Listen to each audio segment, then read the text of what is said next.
तो फिर जहाँ तक मुझे लगता है आज की जो ये वीडियो ये काफी ज्यादा अमेजिंग होने वाली है, बिकॉज तुम लोग थंबनेल के ऊपर भी देख ही चुके हो। और मुझे इस वीडियो को बनाने की इंस्पिरेशन मिली थी मेरे ओल्ड वीडियोस से, बिकॉज जब मैंने देखा कि मैं पहले किस टाइप के वीडियोस बनाता था तब मुझे पता चला कि यार पहले वाले जो मेरे वीडियोस होते थे वो काफी ज्यादा यूनिक होते थे। और काफी ज्यादा टाइम भी हो गया है, मैंने अभी तक क्रिप्टोनियंस के ऊपर कोई अमेजिंग सी वीडियो नहीं बनाई है। तो फिर इसीलिए हम लोग टीम जनरल जोड यानी कि क्रिप्टोनियंस का कंपैरिजन करने वाले हैं जस्टिस लीग के साथ। हाँ, सिंपल सी बात है, बिना सुपरमैन वाली, बिकॉज हम लोग मैन ऑफ स्टील मूवी के अंदर ही सुपरमैन वर्सेस क्रिप्टोनियंस तो देख ही चुके हैं। बट क्या आपने जस्टिस लीग टीम के अंदर इतना ज्यादा दम है कि वो बिना सुपरमैन के भी तीन क्रिप्टोनियंस को ठिकाने लगा दे? जी हाँ, हम लोग यहाँ पर सिर्फ और सिर्फ 3 ही क्रिप्टोनियंस को ऐड करेंगे जो कि हम लोगों को सही से एक्शन में दिखे हैं, जिनका अगर मैं तुम लोगों को नाम बताऊं तो फिर आते हैं जनरल जोड, मेरी पर्सनल फेवरेट फ्योरा अल, और फाइनली अपना क्रिप्टोनियन हल्क यानी कि नामेक। तो फिर चलो फटाफट से वीडियो को कर लेते हैं स्टार्ट। और सबसे पहले हम लोग इनकी पावर्स एंड एबिलिटीज की बात कर लेते हैं। तो फिर हम सभी को पता ही है कि क्रिप्टोनियंस की पावर्स एंड एबिलिटीज क्या होती है, बिकॉज जो पावर सुपरमैन के पास है सारी की सारी पावर्स इनके पास है। लाइक इनके पास सुपर ह्यूमन स्ट्रेंथ है, durability, healing, speed, agility, reflexes,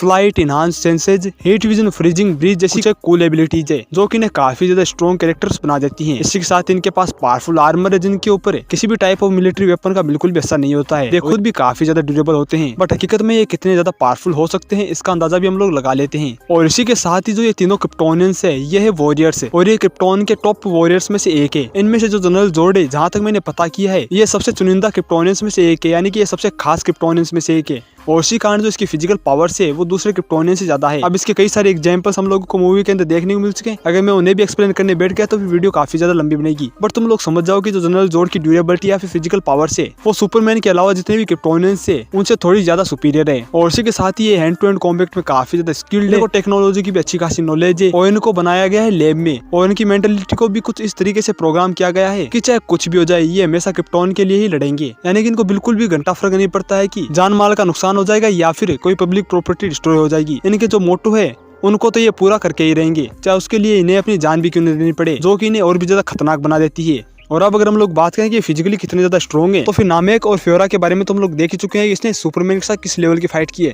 और ये वाली जो फाइट है मेरी पर्सनल फेवरेट है, जहाँ पर दो क्रिप्टोनियंस अकेले सुपरमैन के साथ लड़ रहे थे, और उस फाइट के अंदर ये दोनों ही सुपरमैन के ऊपर काफी ज्यादा भारी भी पड़ रहे थे, और इन दोनों को एक साथ तो सुपरमैन भी बीट नहीं कर पाया था, और इसीलिए वहाँ पर सुपरमैन इन दोनों को अलग अलग करके हराने की कोशिश कर रहा था। बट फिर भी हम लोग देख ही चुके हैं कि फेवरा ऑलमोस्ट फिजिकली सुपरमैन को ओवरपावर कर रही थी। वो स्पीड के मामले में भी सुपरमैन से आगे दिख रही थी, और अपने स्किल्स के दम पे भी वो सुपरमैन के ऊपर भारी पड़ रही थी। और जैसा कि वो खुद ही कह चुके हैं कि वो सुपरमैन के मुकाबले ज्यादा विकसित है, यानी कि वो ज्यादा ट्रेंड है, और उसे किसी भी चीज को खोने का डर नहीं है, और इसी कारण वो सुपरमैन से ज्यादा खतरनाक भी है, जो कि वो खुद भी बोल चुकी है। और वही नामेक के बारे में भी हम लोग देख ही चुके हैं कि वो कितना ज्यादा स्ट्रॉन्ग है। उसने एक ट्रेन के डिब्बे को सुपरमैन के ऊपर दे मारा था, और उसकी फिजिकल स्ट्रेंथ सुपरमैन के ऊपर भी भारी पड़ रही थी, और इनके जो पंचेज है वो शॉक वेव से भी प्रोड्यूस कर रहे थे। और जनरल जोड का तो कहना ही किया, जिसके सिर्फ शॉक वेव से ही बिल्डिंग डिस्ट्रॉय हो रही थी और मैसिव लेवल पर डिस्ट्रक्शन हो रहा था। खेल खेल में जनरल जोड ने ब्रूस वेन का सैटेलाइट भी डिस्ट्रॉय कर दिया, जो कि इसकी फिजिकल पावर्स को दर्शाती है। और इसी के साथ ही ये कम्प्लीटली इनवल्नरेबल दिखाए गए हैं, यानी कि इन्हें डैमेज कर पाना काफी ज्यादा मुश्किल है। तो फिर ये तो है पावर्स और एबिलिटीज क्रिप्टोनियंस की। तो फिर अब हम लोग बात कर लेते हैं जस्टिस लीग के बारे में। तो जस्टिस लीग के बारे में तुम सभी को पता है, अब इनके पास बचे हैं 5 कैरेक्टर्स, क्योंकि हम लोग सुपरमैन को ऐड नहीं कर रहे हैं। बात करें अगर हम लोग बैटमैन की, तो फिर बैटमैन बेसिकली एक नॉर्मल ह्यूमन है, बट इसके पास पीक ह्यूमन फिजिकल पावर्स है। ये हाईली ट्रेंड कैरेक्टर है जिसके पास पावरफुल आर्मर भी है, इसी के साथ ही कई सारे पावरफुल गैजेट्स भी हैं, और ये काफी ज्यादा इंटेलिजेंट कैरेक्टर है। टाइम मिलने पर तुम्हें 100% श्योर हो कि इन तीनों की बैंड ये अकेले बजा सकता है। तो फिर साइबोर्ग हाफ ह्यूमन और हाफ मशीन है, इसी कारण साइबोर्ग भी एक सुपर ह्यूमन कैरेक्टर है। इसके पास भी super human speed and durability है, और इसके पास पावरफुल एनर्जी ब्लास्ट भी है, इनके थ्रू ये बिल्डिंग्स को डिस्ट्रॉय कर सकता है, और अच्छे खासे पावरफुल वेपन्स भी है। ये काफी ज्यादा इंटेलिजेंट कैरेक्टर भी है। आगे बात करें एक्वामैन की, तो फिर एक्वामैन भी काफी ज्यादा स्ट्रॉन्ग कैरेक्टर है। इसने पानी के अंदर कैजुअली ही सबमरीन को लिफ्ट कर लिया था, और अपने टॉप स्पीड के साथ उसे ऊपर की तरफ भी लाया था, यानी कि एक सबमरीन को लिफ्ट करना इसके लिए नॉर्मल सी बात है। और पानी के अंदर ये काफी ज्यादा पावरफुल कैरेक्टर है, इसके पास पावरफुल वेपन है, प्लस ये काफी ज्यादा ट्रेंड कैरेक्टर भी है। और ये क्या कर सकता है हम लोग देख ही चुके हैं। इसने स्टेपनवुल्फ के साथ फाइट की है, और ओशन मास्टर को भी डिफीट किया है। आगे अगर हम लोग फाइनली बात करें वंडर वुमन की, तो फिर वंडर वुमन भी इस टीम की काफी ज्यादा पावरफुल कैरेक्टर है, जो कि बेसिकली डेमीगॉड है, और उसके पास गॉड लाइक फिजियोलॉजी है। इसके पास सुपर ह्यूमन स्ट्रेंथ है, इसी के साथ ही कमाल की ड्यूरेबिलिटी है, और अच्छे खासे फीट्स भी पोजेस करती है। इसके पास कई सारे पावरफुल वेपन्स भी है, और ऑलमोस्ट 5000 सालों का बैटल एक्सपीरियंस है। ये हाईली ट्रेंड कैरेक्टर है, और इसी के साथ ही काफी ज्यादा इंटेलिजेंट कैरेक्टर भी है। और अब एक कैरेक्टर बच गया है जो कि फ्लैश है, और अगर तुम लोग फ्लैश को साइड बाय साइड देखोगे तो वो इस टीम का सबसे ज्यादा ज्यादा पावरफुल कैरेक्टर भी है, बिकॉज इसके पास स्पीड फोर्स का access plus super human level की स्पीड। ये लाइट से भी कहीं गुना तेज ट्रेवल कर सकता है और उसी के साथ ही ये टाइम में छेड़छाड़ भी कर सकता है। इसी के साथ इसके पास फेजिंग की एबिलिटी भी है और ये काफी फास्ट हील भी कर सकता है। तो फिर ये तो बात होगी कैरेक्टर्स की। अब अगर हम लोग करें कंपैरिजन, तो फिर कंपैरिजन में हम लोग सबसे पहले ये जान लेते हैं कि क्रिप्टोनियंस के पास यहाँ पर किस चीज के एडवांटेज होने वाले हैं। तो फिर क्रिप्टोनियंस के पास यहाँ पर सबसे बड़ा एडवांटेज होने वाला है उनकी स्ट्रेंथ का। I don't think justice league का कोई ऐसा भी कैरेक्टर है जो कि क्रिप्टोनियंस के लेवल की स्ट्रेंथ पोजेस करता है, चाहे तुम लोग वंडर वुमन की ही क्यों ना बात कर लो। इसी के साथ ही हम लोग ड्यूरेबिलिटी को भी ऐड कर सकते हैं, बिकॉज इनकी ड्यूरेबिलिटी भी काफी ज्यादा कमाल की होती है। और उसी के साथ क्रिप्टोनियंस के पास है कमाल की स्पीड है। अब हाँ, उनकी स्पीड फ्लैश के लेवल पे तो नहीं है, बट फिर भी उनकी स्पीड काफी ज्यादा कमाल की है। और मैं यहाँ पर ट्रेवलिंग स्पीड की नहीं बल्कि रिफ्लेक्सेज की बात कर रहा हूँ। और ये तीनों के तीनों ही काफी ज्यादा स्किल्ड कैरेक्टर्स भी हैं। और वहीं जस्टिस लीग के पास एडवांटेज होने वाला है कि उनके पास काफी ज्यादा पावरफुल वेपन्स है और उनके पास जो वेपन्स है वो गॉडली वेपन्स है। और उसी के साथ ही उनके पास भी हाईली ट्रेंड कैरेक्टर्स हैं जिनके पास कमाल का एक्सपीरियंस भी है। और उनके पास इंटेलिजेंस का भी एडवांटेज होने वाला है।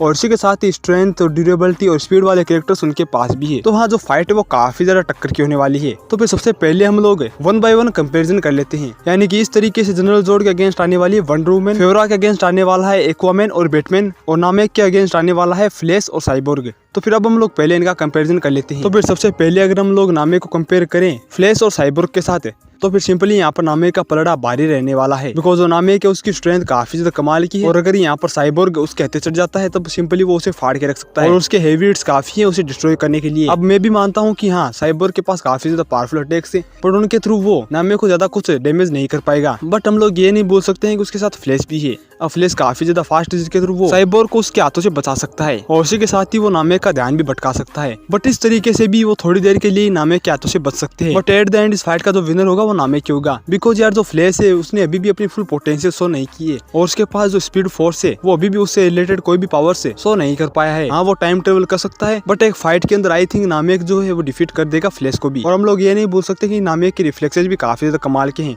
और अगर फ्लैश गलती से भी अपनी नॉर्मल स्पीड के अंदर आया तो नामेक उसे वहीं पर दबोच लेगा, जिस कारण चांसेस है कि नामेक साइबोर्ग और फ्लैश दोनों को ही डिफीट कर दे। आगे अगर हम लोग बात करें फेवरा वर्सेज एक्वामैन एंड बैटमैन की, तो फिर यहाँ पर थोड़ा बैटमैन को बच के रहना पड़ेगा, बिकॉज यहाँ पर जो फेवरा है वो एक कातिल हसीना है और अगर बैटमैन उसके हत्थे चढ़ गया तो फिर उसका एक हिट काफी होगा बैटमैन को नॉकआउट करने के लिए। इवन अगर तुम लोग मुझसे पूछते हो तो फिर उसका एक हिट काफी है बैटमैन को पूरी तरीके से डिस्ट्रॉय करने के लिए, जिस कारण बैटमैन को यहाँ पर छुप छुप के उसके ऊपर अटैक्स करने पड़ेंगे, जिस कारण वो इस फाइट के अंदर फेवरा का ध्यान भटका सकता है एक्वामैन से। और यहाँ पर एक्वामैन स्ट्रॉन्ग है बट फेवरा के लेवल पर नहीं है, उसकी ड्यूरेबिलिटी भी इतनी ज्यादा कमाल की नहीं है कि वो फेवरा के हिट विजन को झेल सके। और उसी के साथ उसकी फिजिकल अटैक्स भी काफी ज्यादा कमाल के है, जिस कारण वो एक्वामैन को डिफीट करने का पोटेंशियल लगती है। एक्वामैन के पास पावरफुल वेपन है बट उसके थ्रू भी वो फेवरा को डिफीट नहीं कर सकता है। अगर ये वाली फाइट लैंड पर होती है तो फिर डेफिनेटली फेवरा अपनी हीट विजन, स्ट्रेंथ और स्पीड के दम पर एक्वामैन को डिफीट कर सकती है और साथ ही में बैटमैन को भी। बट अगर ये वाली फाइट वाटर के अंदर होती है तो फिर चांसेस है कि एक्वामैन उसे डिफीट कर दे, बिकॉज हमने अभी तक फेवरा को अपने फुल पोटेंशियल के अंदर नहीं देखा है। बट अगर तुम लोग मुझसे पूछते हो तो फिर फेवरा के पास है जीतने की ज्यादा चांसेस है, बिकॉज वो चाहे तो फिर एक्वामैन का ट्राइडेंट उसी के अंदर ही घुसा सकती है और वो काफी ज्यादा ब्रूटल कैरेक्टर है प्लस एक वॉरियर है, जिस कारण उसे बिल्कुल भी संकोच नहीं होने वाला ये करने में। और अगर हम लोग फाइनली बात करें जनरल जोड वर्सेज वंडर वुमन की, तो फिर यहाँ पर वंडर वुमन स्ट्रॉन्ग है, ड्यूरेबल है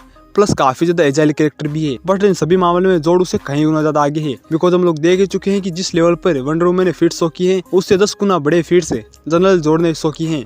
उसके और सुपरमैन के टकराने से ही काफी ज्यादा मैसिव लेवल पर डिस्ट्रक्शन हो रहा था। और रही बात ड्यूरेबिलिटी की, तो फिर जोड की ड्यूरेबिलिटी बहुत ज्यादा कमाल की है। हम लोग देख ही चुके हैं कि बिल्डिंग्स डिस्ट्रॉय हो गई थी, बट उस पूरी फाइट के अंदर जोड को एक सिंगल स्क्रैच भी नहीं आया था। बट यहाँ पर वंडर वुमन के पास गॉडली वेपन्स है जिनके थ्रू वो डैमेज कर सकती है जोड को। बट हम लोग ये भी नहीं भूल सकते हैं कि जनरल जोड काफी ज्यादा फास्ट है, इसी के साथ ही वो एक वॉरियर है, इसी के साथ उसके पास हीट विजन भी है जिनके थ्रू वो वंडर वुमन को चकमा दे सकता है। बट वंडर वुमन अपने वेपन्स के थ्रू बच सकती है, जिस तरीके से वो डूम्सडे के अटैक से बच रही थी। और अगर मैं तुम लोगों को सिंपली बताऊं तो फिर इन दोनों में से चूज करना बहुत ज्यादा मुश्किल है। बेशक हम लोग कहने को कह दे कि जोड काफी ज्यादा पावरफुल है, बट हम लोग एरिस के अगेंस्ट देख सकते हैं कि वंडर वुमन ने अपनी ट्रू पोटेंशियल शो की थी और वहाँ पर एरिस उसे टच भी नहीं कर पा रहा था, बिकॉज वहाँ पर वंडर वुमन के चारों ओर एक शील्ड टाइप का ऑरा क्रिएट हो गया था। और इसी तरीके से अगर यहाँ पर भी full potential wonder woman show करती है तो फिर चांसेस है कि वो जोड को एकदम टफ फाइट दे, इतनी टफ फाइट देगी कि एक टाइम पे जनरल जोड हारने की कगार पे होगा। बट अगर तुम लोग मुझसे पूछते हो तो फिर एट द एंड इस फाइट का विनर जोड हो सकता है, बिकॉज उसके पास चांसेस है वंडर वुमन को फिजिकली टेक डाउन करने का और उसके पास जो कमाल की स्पीड है जिसके आगे वंडर वुमन स्लो पड़ जाएगी, जिस कारण जहाँ तक मुझे लगता है इस फाइट के अंदर एट द एंड जोड ही जीतेगा। तो फिर हम लोगों ने जहाँ तक कंपेरिजन किया है वहाँ तक तो लग रहा है है कि क्रिप्टोनियंस बीट कर सकते हैं जस्टिस लीग को। बट क्या सच में इस तरीके से क्रिप्टोनियंस जीत जाएंगे?